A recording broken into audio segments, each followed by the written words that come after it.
We live in a world obsessed with speed. Everyone is rushing. Fast food, fast money, fast entertainment. If something takes too long, people lose interest. And because of this, many of us have been trained to believe that moving fast equals being valuable. But here's the truth. Speed does not equal respect. In fact, the faster you go, the less people tend to value what you're doing. Today, I want to talk about something that changed my life. Learning to talk slow, walk slow, and act slow. When I was growing up, I was constantly pushed to move faster. My family expected me to keep up, to get things done quickly, to always be ahead. At first, I thought this was normal, that this was what it meant to be hard-working. But over time, I realized it was something else entirely. It was what I now call a slave consciousness.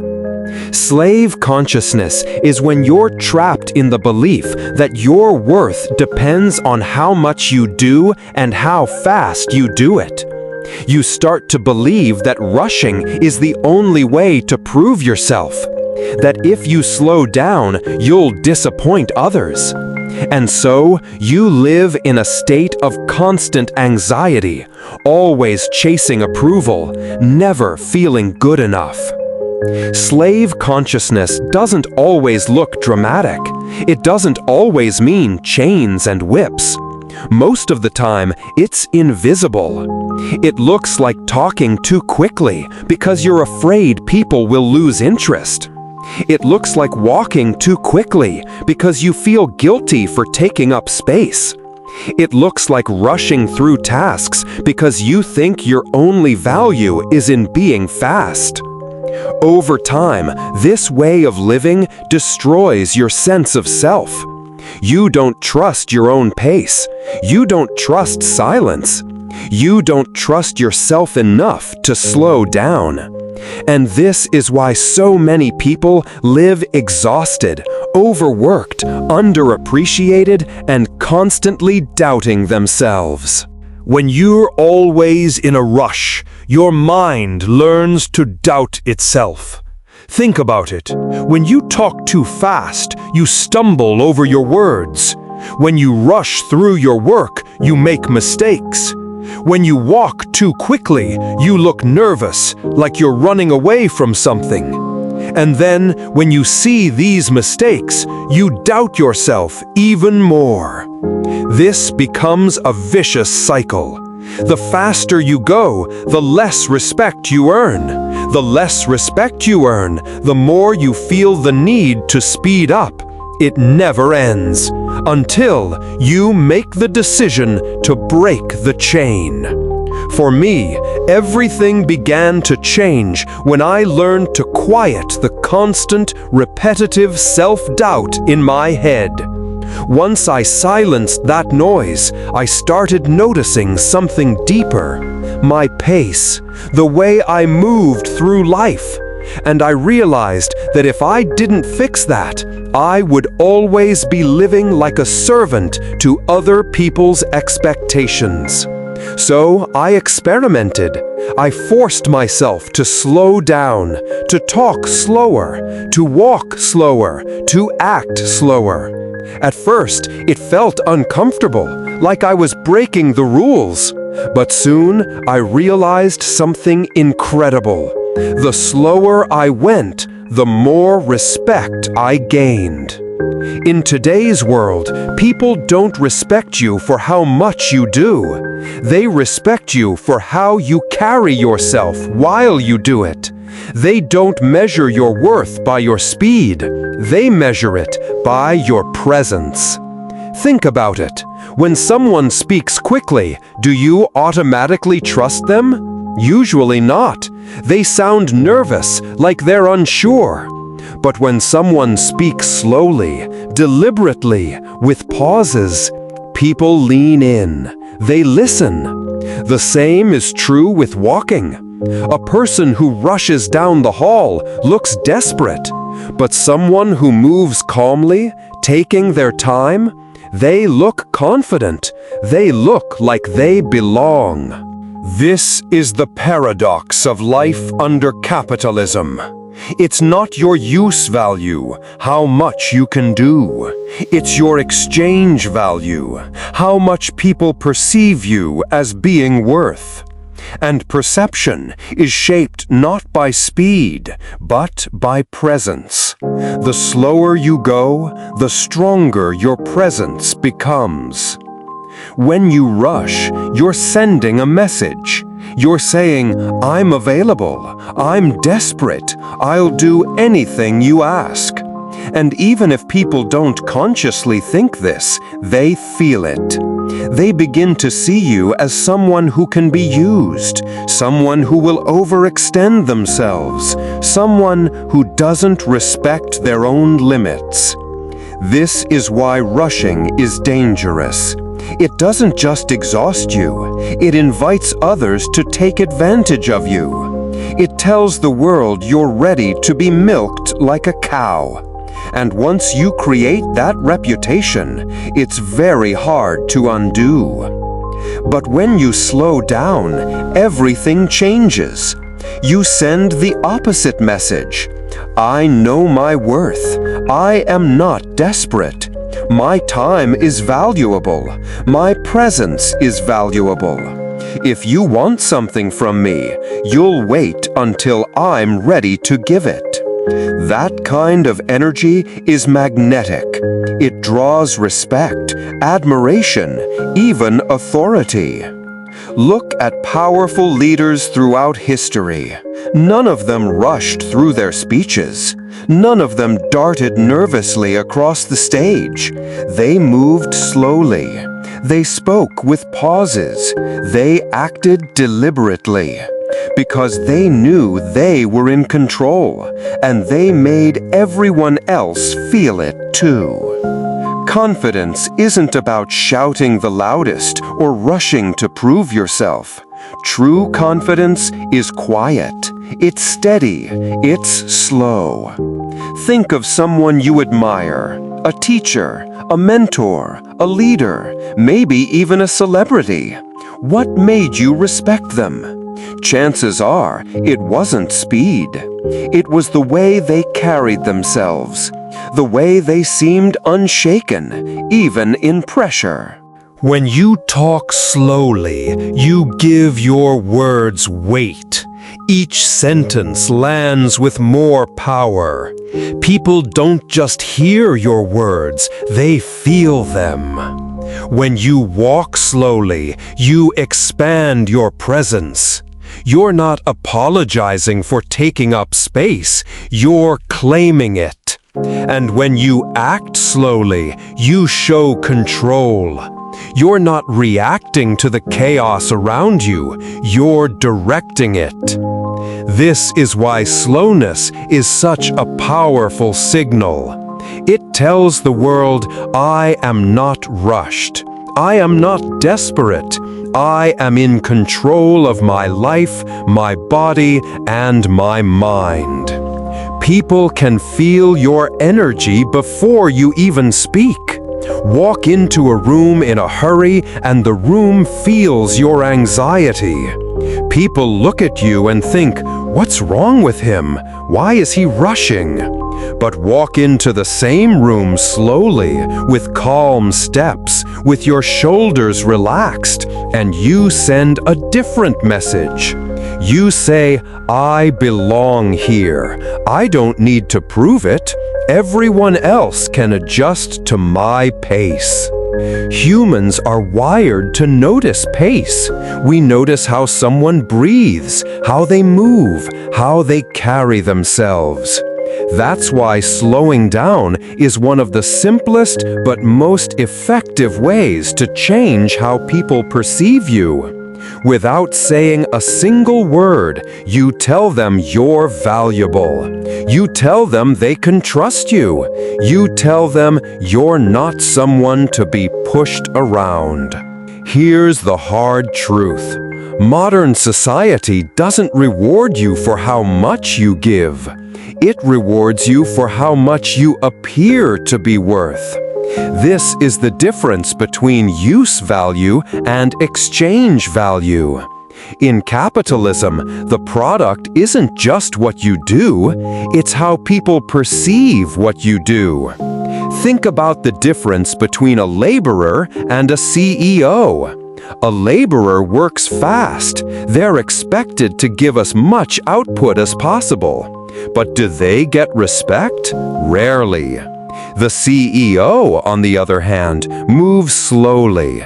They walk into meetings when they want. They speak when they choose.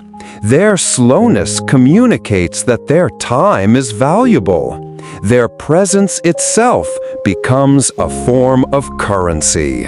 This is why rushing is dangerous. The faster you go, the more you look like a laborer, replaceable, interchangeable. The slower you go, the more you look like a leader, unique, irreplaceable. And whether you like it or not, people treat you based on these signals. Let's make this practical. Imagine you're at a restaurant. The waiter comes to take your order. If you rush, speaking quickly, fumbling with your words, the waiter feels your nervousness. But if you pause, look at the menu calmly, then speak clearly and slowly, they respond with more respect. It's subtle, but it's real. Or picture a job interview. Two candidates answer the same question. One speaks rapidly, as if they're afraid they'll forget their answer. The other speaks slowly, with pauses, as if they have all the time in the world. Who do you think the interviewer perceives as more confident? The second one, always. Even in relationships, this matters. Talk too fast, and it feels like you're trying to impress. Walk too fast, and it feels like you're chasing. Act too fast, and it feels like you're desperate. But slow down, and suddenly people see you as grounded, composed, attractive. It's a shift anyone can feel. History is full of examples. Think about Martin Luther King Jr. His speeches were slow, deliberate, rhythmic. He didn't rush through them. He let his words breathe. That's why people listened. Or think about Barack Obama. Whether you agree with his politics or not, you can't deny his presence. He spoke slowly, carefully, with long pauses. And that slowness commanded respect. Even outside politics, look at business leaders. Warren Buffett doesn't sprint through his presentations. He speaks slowly, calmly, as if every second of silence is valuable. And people lean in to catch every word. That's the power of slowness. Now, let's get practical. How can you train yourself to slow down? Here are a few exercises. The pause game. Next time you talk, insert a 1-second pause between sentences. It will feel uncomfortable at first, but notice how people wait for you to continue. That's respect being created in real time. The slow walk. Practice walking 10% slower than you normally do. Keep your shoulders relaxed, your eyes up, and your breathing steady. Notice how much more space you command. Controlled response. When someone asks you a question, don't answer immediately. Take 2 seconds to breathe, think, and then speak. This shows you're thoughtful, not reactive. Breathing anchor. Before entering a room, take 3 slow breaths. This centers you, slows your heart rate, and sets your pace before anyone else can influence it. Mindful tasks. Pick one daily activity: brushing your teeth, making your coffee, tying your shoes, and do it slowly, deliberately. This builds patience into your routine and trains your brain to associate slowness with control. The point of these exercises isn't to drag your life to a halt. It's to break the automatic habit of rushing, to remind yourself that you don't need to prove your worth through speed. Now, let's address the fear. A lot of people think, if I slow down, I'll be left behind. People will get impatient. I'll miss opportunities. But here's the paradox. When you slow down, people actually chase you. They want your attention. They want your approval. They value your presence more. Think about dating. Someone who responds instantly to every text can seem desperate, but someone who replies slowly, thoughtfully, signals value. Think about business. A client who makes you wait for their answer seems more powerful than the one who responds immediately. This isn't about playing games. It's about signaling that your time is important. Or picture a workplace meeting. One employee rushes through their presentation, cramming in as many points as possible. Another speaks slowly, letting each slide breathe, making eye contact with the room. Who gets remembered as confident? The one who slowed down. Authority doesn't come from speed, it comes from composure. This also applies to your personal life. In dating, for example, speed often communicates insecurity. Someone who texts back instantly every time seems clingy. Someone who rushes every conversation, trying too hard to impress, feels exhausting. But someone who replies when they want to, who speaks slowly and with intention, feels calm and grounded. And that energy is magnetic. In friendships, too, the friend who's always in a rush may seem unreliable, but the one who takes their time to listen, to respond, to show up at their own pace, that's the one people lean on. That's the one who earns trust. Let me share a story. There was a man who always felt invisible at work. He was fast. He answered every email right away. He volunteered for every task. He walked quickly through the office so he could squeeze in more work. But no one respected him. He was seen as replaceable. One day, he decided to experiment. He stopped rushing. He took his time with responses. He walked slower.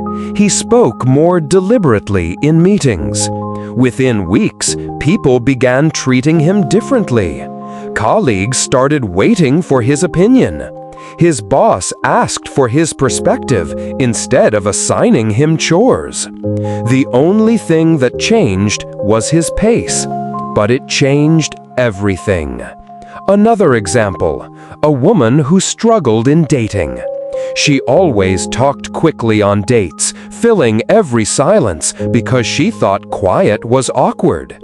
She walked fast, she texted fast, she tried too hard to keep energy high. But her relationships never lasted. Then she practiced slowing down. On her next date, she allowed silence. She walked calmly. She answered texts on her own time. For the first time, the man leaned in to listen. For the first time, she felt respected. Again, the only difference was slowness. At its core, slowing down is mindfulness. Mindfulness means paying attention to the present moment without rushing past it. When you talk slowly, you're mindful of your words.